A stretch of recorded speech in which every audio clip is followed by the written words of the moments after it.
그리스도의 풍성하신 은혜와 사랑이 늘 함께 하시기를 바랍니다. 오늘 이 아침에는 요한계시록 제14장 1절로 13절까지의 말씀, 생명의 삶 큐티 12월 12일자 말씀입니다. 14장 1절 말씀을 봅니다. 또 내가 보니 보라, 어린 양이 시온산에 섰고 그와 함께 14만 4천이 서 있는데 그들의 이마에는 어린 양의 이름과 그 아버지의 이름을 쓴 것이 있더라. 내가 하늘에서 나는 소리를 들으니 많은 물소리와도 같고 큰 우레소리와도 같은데 내가 들은 소리는 검은 고 타는 자들이 그 검은 고를 타는 것 같더라. 그들이 보좌 앞과 네 생물과 장로들 앞에서 새 노래를 부르니 땅에서 속량함을 받은 14만 4천 밖에는 능히 이 노래를 배울 자가 없더라. 이 사람들은 여자와 더불어 더럽히지 아니하고 순결한 자라, 어린 양이 어디로 인도하든지 따라가는 자며 사람 가운데서 속량함을 받아 처음 익은 열매로 하나님과 어린 양에게 속한 자들이니 그 입에 거짓말이 없고 흠이 없는 자들이더라. 먼저 5절까지의 말씀을 보면 1절에 어린 양이 시온산에 섰다 그럽니다. 그럼 시온산이 어디냐? 이렇게 얘기를 할 때에 그 시온산이라는 지명 때문에 그것은 이스라엘 땅 예루살렘 근처입니다. 이렇게 이야기할 수 있지만 이것은 천국에서 나타나는 참된 믿음의 표현입니다. 무슨 말씀인가 하면 이때 시온산은 영적 세계의 시온산입니다. 그 요한이 이리로 올라오라 해서 성령의 감동 중에 본 것으로 이 지상에 있는 무엇을 표현하는 것이 아닙니다. 그래서 어린 양이 그리스도께서 시온산에 섰다, 이것은 영광을 이렇게 나타내는 말씀이죠. 주님께서 지상에 계셨을 때도 변화산에서 변모되셨었지 않습니까? 그것처럼 이제 그 영광의 표현을 하시는데 그 옆에 14만 4천이 서 있었습니다. 14만 4천이라고 하는 것은 12 곱하기 12가 144고 거기에 1000을 곱하면은 14만 4천이 됩니다.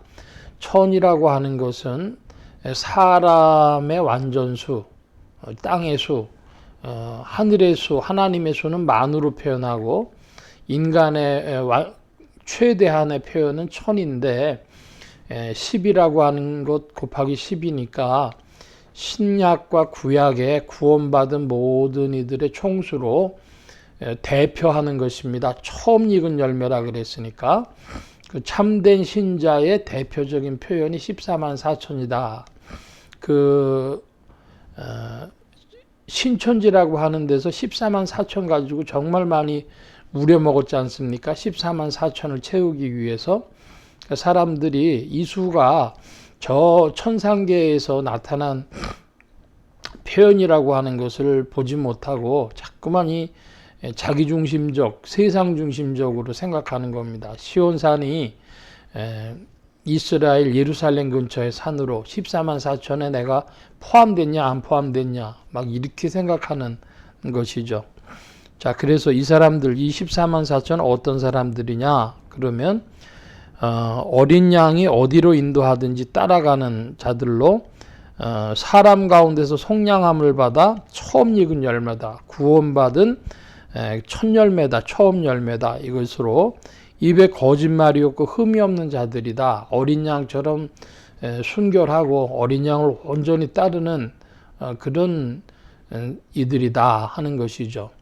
그들이 노래를 부르는데 그 새 노래를 불렀습니다. 성경에 몇 가지 중요한 노래가 나오는데요. 구약에서 이제 이스라엘 백성들이 출애굽을 하고 나서 미리암이 부르는 구원의 노래가 있죠.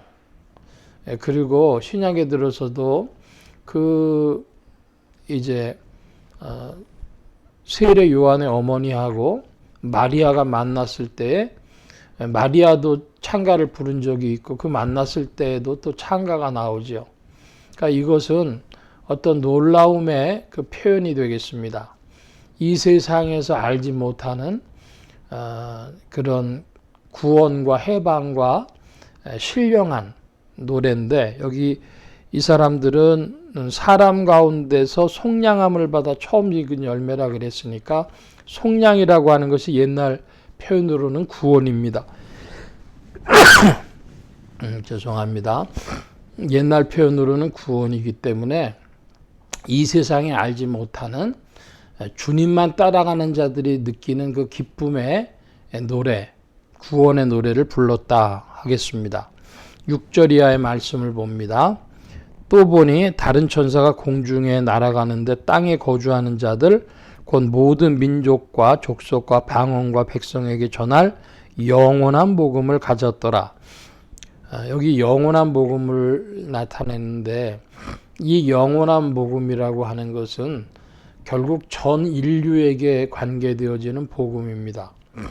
그러면 좁게 이해한다고 하면 그 사도 요한이 보고 그가 기록함으로 이제 이 지상이 알게 된 것인데, 2000년의 교회사에 선포되어진 것이, 그러므로 온 인류 가운데 선포되어진 복음이 영원한 복음이다, 이렇게 말씀드릴 수 있겠습니다. 그러니까 이 복음 선포되어지는 것이 모든 민족, 족속, 방언, 백성이라는 표현을 하면서 이렇게 주어졌는데, 이것을 굉장히 좁은 짧은 시간으로 종말론적으로 이렇게 볼 일이 아니고 인류사 전체로 접근하는 것이 타당하다. 좀 좁힌다고 하면 세례 요한이 보고 신약교회 전체에 준, 신약교회를 통하여 온전히 드러난 그런 복음이다, 이렇게 표현하겠습니다. 7절입니다. 그가 큰 음성으로 이르되 하나님을 두려워하며 그에게 영광을 돌리라. 이는 그의 심판의 시간이 이르렀음이니 하늘과 땅과 바다와 물들의 근원을 만드신 이를 경배하라 하더라. 또 다른 천사가 곧 다른 천사고 둘째가 그 뒤를 따라 말하되 무너졌도다 무너졌도다 큰 성 바벨론이여 모든 나라에게 그의 음행으로 말미암아 진노의 포도주를 먹이던 자루다 하더라. 그 영원한 복음에 표현되어진 내용 중에 하나는 심판의 시간이라는 것이죠. 제가 어제도 우리 QT로 말씀을 드린 것 같은데요. QT도 드렸고 주일에도 말씀을 드렸고 수요 저녁 예배 때도 말씀을 드린 것 같은데, 사도행전 24절에 그리스도를 믿는 도를 사도 바울이 요약을 할 때에 의와 절제와 심판이다, 이렇게 말씀드렸습니다.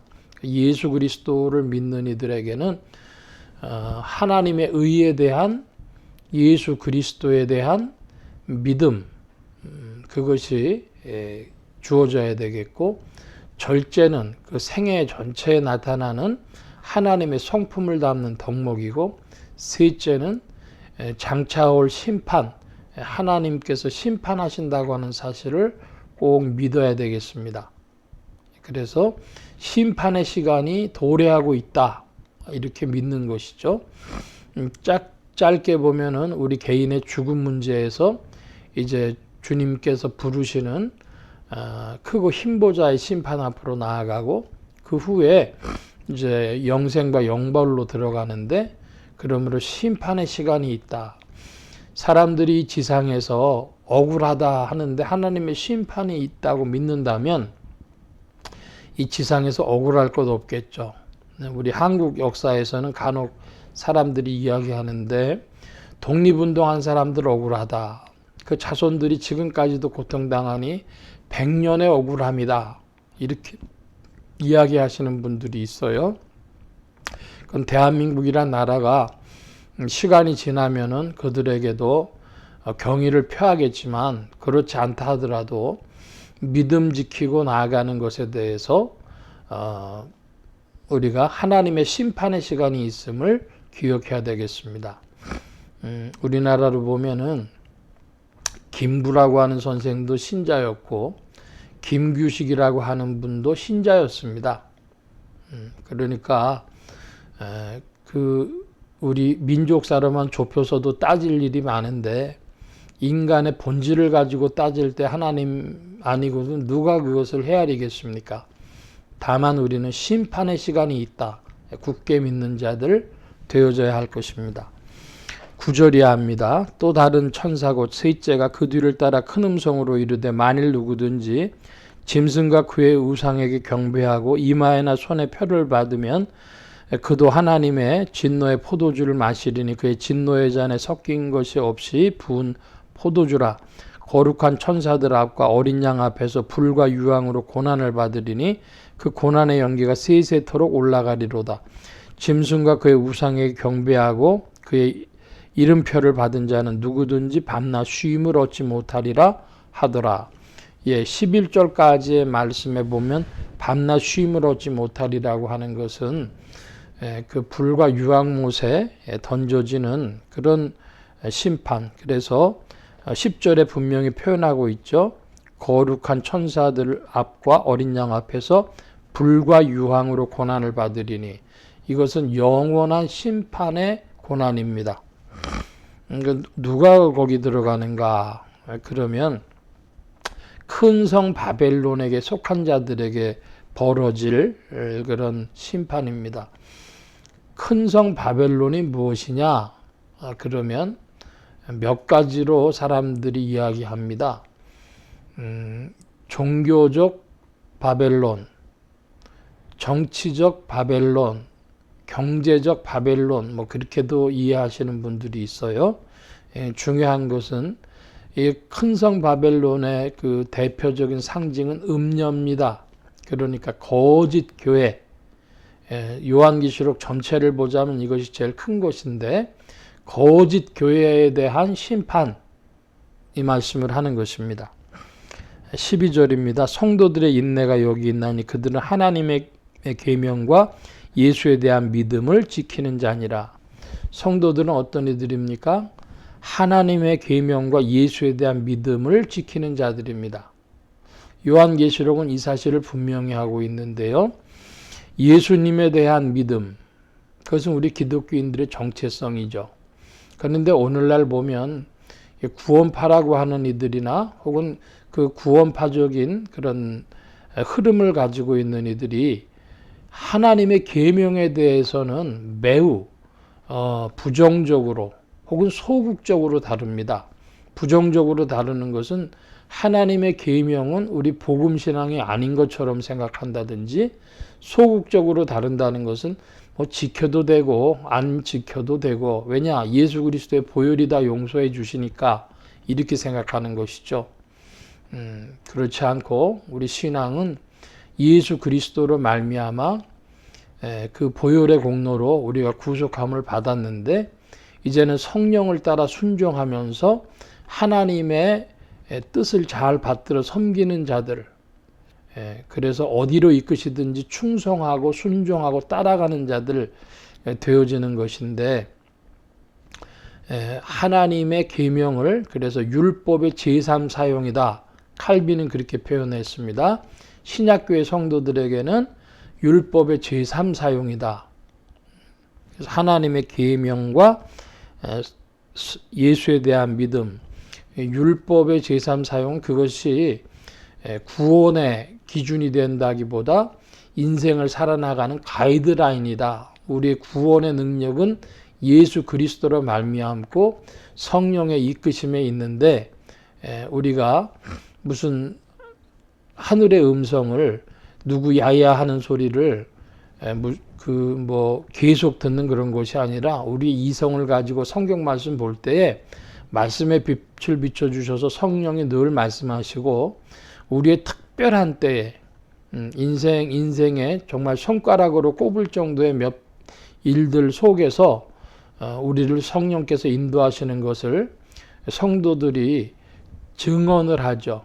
자신의 신앙 간증을 하게 됩니다. 한 번만, 평생에 한 번만 그런 체험을 해도, 하나님이 나를 사랑하시고 나를 도우시고 이끄시는구나, 하나님 살아계시구나 하는 거니까, 그런 간증거리는 몇 개 없어도 상관없어요. 하나만 있어도 족하다 할 정도입니다. 평소 때는 성경 말씀을 상고하면서 분명히 성령님이 그 말씀 속에 빛을 비추시고 우리의 심령을 감화하셔서 이렇게 살아가야 되겠구나 하는 것을 말씀 속에 빛을 비춰주십니다. 그러므로 십계명이라고 하는 큰 틀과 또 매일의 삶에서의 구체적인 모습들과 그리고 우리가 판단을 잘 내리지 못해서 하나님 앞에 질문하고 기도할 때에 우리에게 평안을 주시고 빛을 비춰주시고 특별한 경우에는 체험도 하게 해주시지만은 그것은 평생에 한 번이라도 족한 거니까 뭐 날마다 기적을 찾는 이들처럼 그렇게 할 일이 아니고 우리는 하나님의 계명과 예수에 대한 믿음을 굳게 지키고 나아갈 자들이다. 이것을 기억해야 되겠습니다. 13절입니다. 또 내가 들으니 하늘에서 음성이 나서 이르되 기록하라. 자금 이후로 주 안에서 죽는 자들은 복이 있도다 하시며 성령이 이르시되 그러하다. 그들이 수고를 그치고 쉬리니 이는 그들의 행한 일이 따름이라 하시더라. 성령께서 말씀하십니다. 주 안에서 죽는 자들이 복되다. 하늘의 음성에 대해서 성령께서 그러하다 하셨습니다. 그러므로 우리는 주 안에서 살다가 가기를, 주 안에서 살다가 죽기를 사모하는 그런 성도들이 되어야 할 줄로 믿습니다. 성령께서 오늘도 우리 가운데 일하시며 우리를 지도하십니다. 그러므로 늘 주님께 질문하는, 성경 말씀을 보고 기도하는, 그렇게 인도함을 받는 여러분들 되어주시기를 축원합니다. 오늘 말씀은 좀 길어졌습니다. 여기까지 봅니다. 기도합니다.